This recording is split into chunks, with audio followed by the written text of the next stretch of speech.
सदन में उपस्थित सभी को मेरा सादर प्रणाम। मैं नीतीश जनसंख्या विकास के लिए संपत्ति है संबंधित विषय के विपक्ष में अपने विचार प्रस्तुत करना चाहता हूँ। वर्तमान में विश्व की जनसंख्या 8.2 बिलियन, वर्ल्डोमीटर के अनुसार भारत की जनसंख्या 1.45 बिलियन, अर्थात पृथ्वी पर मौजूद प्रत्येक 5 व्यक्तियों में से एक भारतीय है। 2100 तक विश्व की जनसंख्या 12 बिलियन को छू जाएगी और यह वास्तविक जनसंख्या विस्फोट होगा।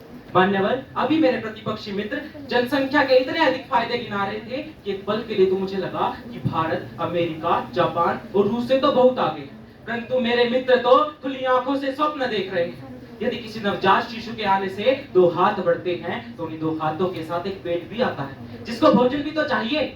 जरा सोचिए, विश्व गुरु भारत में स्थिति कुछ ऐसी है कि यहाँ गरीबों को 2 वक्त की रोटी, तन ढकने के लिए वस्त्र नहीं मिलते, रहने के लिए छत नहीं मिलती और आंखों में भविष्य के सुनहरे सपने। खैर, वो तो जाने ही दीजिए। अभी मेरे प्रतिपक्षी मित्र आंकड़े बताकर जनसंख्या के संपत्ति होने का भ्रम पाल रहे, परंतु जनसंख्या संपत्ति नहीं अपितु बोझ है, क्योंकि वास्तविकता तो यह है कि भूख सूचकांक में भारत 127 देशों में 105वें स्थान पर, लिंगानुपात में 236 देशों में 214वें स्थान पर है, साक्षरता में 127 देशों में 106वें स्थान पर है, मानव जीडीपी में हम 5वें स्थान पर, परंतु प्रति व्यक्ति जीडीपी में 200 देशों में 129वें स्थान पर है, मानव विकास सूचकांक में 134वें तथा खुशहाली सूचकांक में 143 देशों में 126वें स्थान पर है। यहाँ तक कि पाकिस्तान और नेपाल जैसे देश हमसे आगे। यदि 140 करोड़ की जनसंख्या ही खुशहाली का मापदंड है तो मैं कहना चाहूंगा कि मापदंड गलत है, मिथ्या है, झूठ है। जनसंख्या विकास के लिए संपत्ति नहीं अपितु बोझ है। अभी मेरे साथी ने कहा कि यदि जनसंख्या ना हो तो घर घर नहीं लगता, परंतु यदि उसी घर पर अधिक जनसंख्या का दबाव डाल दे तो वो घर भी भरभराकर गिर जाता है और सड़क पर आने में देर नहीं लगती। अभी मेरे मित्र ने कहा कि अधिक जनसंख्या अर्थात वैश्विक मंच पर अधिक आवाजें, परंतु अधिक जनसंख्या अर्थात अत्यधिक शोर, जिसमें किसी की भी आवाज साफ नहीं सुनाई देती। मान्यवर, बहुत सारे उद्योग शुरू होते हैं, परंतु चलते कितने, क्योंकि गुणवत्ता कम है, अधिकता ज्यादा है, जिस कारण से आज भारत में बेरोजगारी दर 7.2% से बढ़कर 9.2% हो गई। अरे कितनी शर्म की बात है कि 65% से अधिक युवा आबादी वाले देश में स्थिति कुछ ऐसी है कि एक डी ग्रेड की नौकरी के लिए स्नातक, स्नातकोत्तर और यहाँ तक कि पीएचडी पास युवक आवेदन करते हैं।